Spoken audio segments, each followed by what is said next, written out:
जय श्री राम। ग्रहों का संयोग किसी भी जातक के जीवन में उसको सदैव कुछ ना कुछ देने में सक्षम है। अब यह निर्भर करता है कि वो ग्रह यानी उस ग्रह का गोचर ब्रह्मांड में किस स्थितियों पर चल रहा है। उन्हीं चीज़ों को, उन्हीं बातों को, उन्हीं गोचर के नियम को ध्यान में रखते हुए हम समय समय पर आपके सामने ज्योतिष से संबंधित जानकारी, ग्रहों के गोचर से संबंधित जानकारी लाते रहते हैं। उसी विषय को ध्यान में रखकर मैं आज आपके सामने ऐसे 3 मुख्य ग्रहों के बारे में बात करने वाला हूं, जिनको देखकर मुझे लगता है कि ये तीनों ग्रह आने वाले समय में यानी फरवरी, मार्च और अप्रैल, इन 3 महीनों के अंदर कुछ ऐसा संयोग बनाएंगे जो कि शायद हर बार ऐसा नहीं होता। उसके पीछे रीज़न भी है। कहीं आप सोचते हैं कि भाई ग्रहों का गोचर तो हर समय बदलता है, हर बार वही ग्रह उसी राशि में दोबारा आता भी है। कोई कोई ग्रह तो एक साल में 2 बार भी उस राशि में आता है, जैसे बुध या शुक्र के साथ ऐसा संभव है। सूर्य 1 महीने में एक राशि में रहता है, यानी 12 महीने के बाद उस राशि में आएगा। मंगल लगभग 1.5 साल के बाद उस राशि में आता है। गुरु 1 साल यानी 12 साल के बाद आता है। शनि 30 साल के बाद आते हैं। तो ये जो स्थितियां हैं आती तो जरूर हैं, लेकिन हर बार ऐसा नहीं होता। जैसे मेरा आज का जो वीडियो है स्पेशली मंगल, गुरु और शनि के बारे में। आप जानते हैं कि शनि कुंभ राशि में गोचर कर रहे हैं। मैंने पीछे भी बहुत वीडियो इनसे संबंधित बनाए। शनि कर रहे हैं कुंभ राशि में गोचर, और शनि की दूसरी राशि कौन सी है? वो है मंगल की राशि, और मंगल उसके अंदर उच्च के हो रहे हैं। हर बार ऐसा नहीं होगा कि शनि कुंभ में होंगे और मंगल वहां उच्च के होकर चल रहे होंगे, और हर बार ऐसा भी नहीं होगा कि जो मंगल उच्च का होगा उसकी राशि में बृहस्पति का गोचर चल रहा होगा। यानी आप अगर आज के समय में देखें कि बृहस्पति मेष राशि में चल रहे हैं, मंगल उनको चौथी दृष्टि दे देंगे, शनि उनको तीसरी दृष्टि दे देंगे। यानी अगर देखें मंगल, गुरु और शनि, ये 3 प्लेनेट मिलकर एक साथ किसी न किसी भाव से संबंध बना रहे हैं, किसी भाव को दृष्टि दे रहे हैं, एक साथ उनका कोई दृष्टि संबंध बन रहा है, कहीं पर वो बैठे हैं। क्योंकि काल पुरुष के हिसाब से हम ग्रहों के गोचर को ज्यादा देखते हैं। काल पुरुष की कुंडली कौन सी होती है? मेष लगन की कुंडली। अब मेष में गुरु चल रहे हैं, कर्म भाव में उच्च के मंगल चल रहे हैं, और एकादश भाव में शनि चल रहे हैं।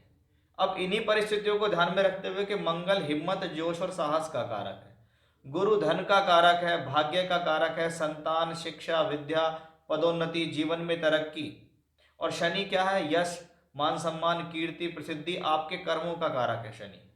आपकी प्रोफेशनल लाइफ को संभालने वाला ग्रह है शनि। तो जब ये 3 प्लेनेट, खास तौर पे मैं अधिकतर शनि गुरु की चर्चा करता हूं, लेकिन जब उसके साथ कोई अन्य ग्रह इन्वॉल्व हो जाता है तो उसको देखना जरूरी है कि भाई आखिर ये 3 ग्रह मिलकर एक साथ ऐसा क्यों चल रहे हैं। कुछ ना कुछ तो ऐसी गति ग्रहों के अंदर सोची है कि शनि स्वराशि के और मंगल उसी की राशि में उच्च के हो गए, बृहस्पति मंगल की राशि में उच्च हो गए, यानी तीनों ग्रहों का कनेक्शन, और बाद में मंगल शनि का बृहस्पति को दृष्टि देना। यानी कुछ तो ग्रहों का बीच चल रहा है, कुछ तो जीवन में ऐसा होने वाला है जिसको हम कुछ कहते हैं कि कुछ बड़ा आपके जीवन में दे सकता है। अब ये तीन ग्रहों का चमत्कार आपके जीवन में कैसे दे सकता है 3 महीने में सफलता अपार, यही मेरा आज का विषय है। इसी मुख्य विषय को मैं आज आपके सामने लेकर चल रहा हूं, और बहुत ही बारीकी से मैं आपको समझाऊंगा कि कब कौन सा ग्रह जीवन के किस कार्य क्षेत्र में आपको क्या दे सकता है। क्योंकि ये तीनों मुख्य ग्रह आपके जीवन के सभी मुख्य पहलुओं पर अधिकार रखने में सक्षम है, प्रभाव देने में सक्षम है। इसलिए इस वीडियो को अंत तक देखें, जिससे आपको पता चल सके कि मेरा इस वीडियो बनाने का जो तात्पर्य है, क्यों मैं इस वीडियो को बना रहा हूं, आखिर क्या है ऐसा खास है जिससे आपके जीवन के अंदर आपको कुछ ना कुछ नया और कुछ ना कुछ बेहतर मिलने में सक्षम है। उसी विषय के साथ हम आपके साथ जुड़े हैं। हमारा ये जो वीडियो है ये चंद्र राशि पर आधारित है, यानी आप अपनी राशि से यहाँ पर गोचर देखेंगे। खास तौर पर मंगल, गुरु और शनि के बारे में मैं बात कर रहा हूँ। अगर आपके पास अपनी कुंडली है और आपको मंगल, गुरु या शनि से संबंधित दशा, अंतर या प्रत्यंतर दशाएं चल रही हैं, तो आपके ऊपर ये प्रभाव और ज़्यादा हो जाता है। तो आइए विषय को आगे बढ़ाते हैं, देखते हैं ऐसा क्या है खास आने वाले 3 महीनों में, और क्यों ये 3 प्लेनेट बाकी सभी प्लेनेटों के ऊपर हावी होते दिखाई देते हैं। आइए बात करते हैं कि कुंभ राशि के जातकों के लिए ये गोचर कितना ज़्यादा प्रभावशाली है। मैंने यहाँ बात की कि आने वाले 3 महीने इन 3 ग्रहों की वजह से ही क्यों है, मैंने सिर्फ इन 3 ग्रहों को क्यों मुख्य रूप से लिया, उसका रीजन मैं पूरी तरीके से आपको इस हॉरोस्कोप में दूंगा। यानी आज के इस जो चार्ट है आपका ये कुंभ राशि का, उसके बारे में मैं पूरी तरीके से आपको यहाँ बताऊंगा। देखिए, सबसे पहले मैं राशि के मालिक को देखता हूँ। सामान्य तौर पे राशि का मालिक ब्रह्मांड में जितना बली हो रहा होता है उतना वो अच्छा होता है। हमने इससे पहले भी एक वीडियो बनाया जिसमें शनि अस्त हुए थे, और शनि के अस्त होने के फल भी हमने कुंभ राशि के जातकों को बताए। आप मेरे चैनल पर जाके वो वीडियो देख सकते हैं तो आपको पता लग जाएगा। अब शनि के लिए सबसे पहली बात क्या है, राशि का मालिक राशि में है। अब राशि का मालिक राशि में अगर अस्त हो भी गया तो थोड़े से एफर्ट्स बढ़ाने पड़ते हैं, बस थोड़ा सा संघर्ष बढ़ता है, क्योंकि वो खराब भाव में अस्त नहीं हुआ है, वो अच्छे भाव में अस्त हुआ। यानी शनि अभी भी मजबूत है, राशि का मालिक राशि में चलता है, यानी स्वास्थ्य सम्मान के दृष्टिकोण से, एनर्जी के दृष्टिकोण से अच्छा है।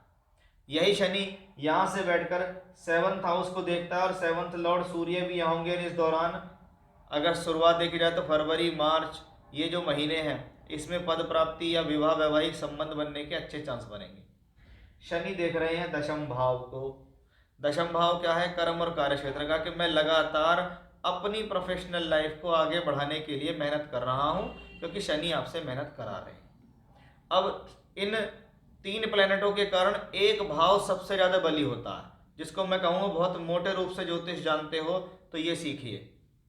मंगल यहाँ हो या यहाँ हो, दृष्टि आएगी यहाँ पर, शनि की दृष्टि यहाँ पर आएगी, गुरु की दृष्टि यहाँ आएगी। सप्तम भाव पे 3 ग्रहों का प्रभाव है, और तीनों ग्रहों का प्रभाव सप्तम भाव पे क्या दिखाता है, सप्तम भाव क्या है, विवाह वैवाहिक संबंध। तो विवाह कराने के लिए, वर वधु लेने के लिए कॉम्बिनेशन शुभ है। जीवन साथी के साथ कुछ तनाव हो सकता है, उसको संभाल के रखें। और 7th हाउस क्या है, पब्लिक इमेज या पद प्राप्ति, यानी ये समय में आपकी पब्लिक इमेज बेहतर होगी, पद प्राप्ति की संभावना बढ़ेगी, किसी प्रकार का कार्य क्षेत्र में तरक्की, प्रमोशन, सामाजिक पद मिल जाना, ऑफिस के अंदर कुछ अच्छा हो जाना आपके साथ, वो यहाँ बहुत मोटे प्रारूप में दिखाई देता है। यानी शनि अच्छा था, राशि का मालिक अच्छा था। यही शनि इस दौरान बृहस्पति के उत्तरी भाद्रपद नक्षत्र में भी जाएगा, और उसमें जाएगा तो आप ये समझ लीजिए कि बृहस्पति के नक्षत्र में शनि का गोचर शुभ है, क्योंकि बृहस्पति आपके लिए 2 धन भावों का स्वामी है। अब शनि की दूसरी राशि है, उसमें एग्जॉल्टेड मंगल, उच्च का मंगल बैठा हुआ, यानी शनि की दोनों राशियां बली हो गई। ठीक है, अब देखते हैं मंगल के बारे में कि मंगल कौन है। ऊर्जा का कारक ग्रह है मंगल। वो कहता है मैं आपको एनर्जी देता हूँ। वो कहाँ गया है, 12वें घर के अंदर।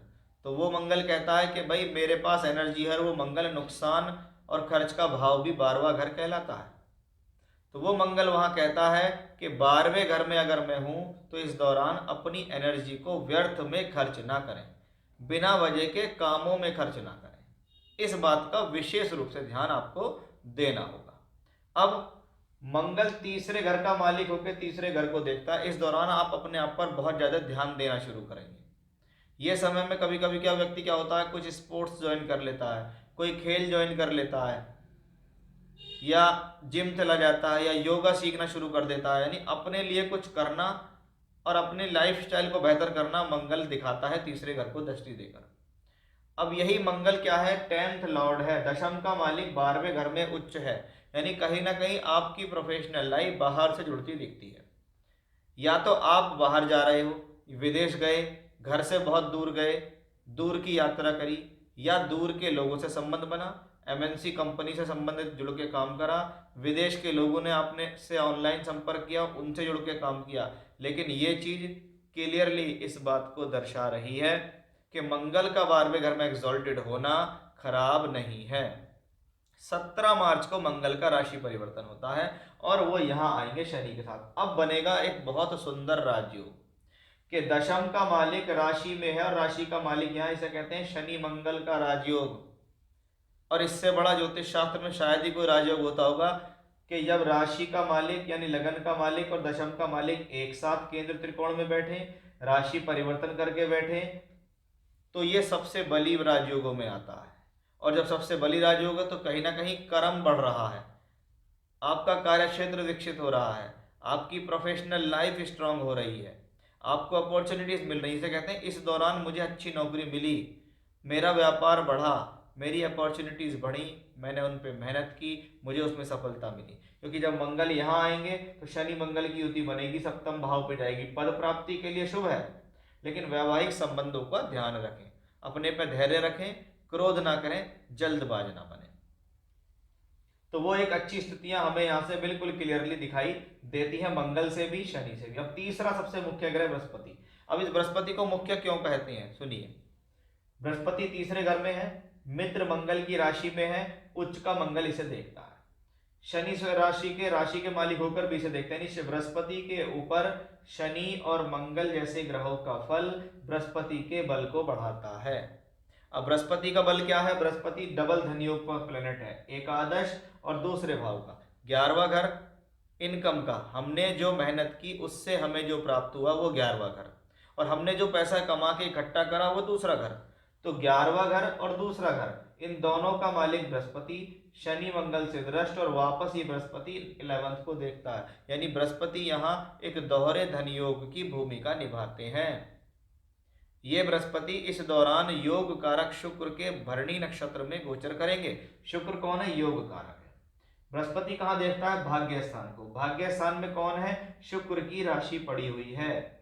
इसका मतलब बृहस्पति का बल और अधिक बढ़ गया जब वो शुक्र के नक्षत्र में गोचर करते हुए यहाँ दिखाई देंगे।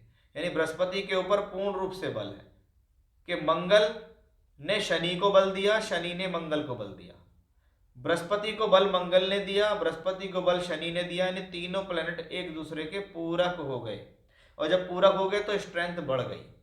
क्योंकि ऐसे संयोग वर्षों वर्षों में बनते हैं कि जब मंगल उच्च का होगा तो जरूरी नहीं है शनि स्वराशि का हो, और जब मंगल उच्च का होगा तो जरूरी नहीं है बृहस्पति मंगल की राशि में ही हो, और बृहस्पति को ये शनि और मंगल दोनों देखते हैं।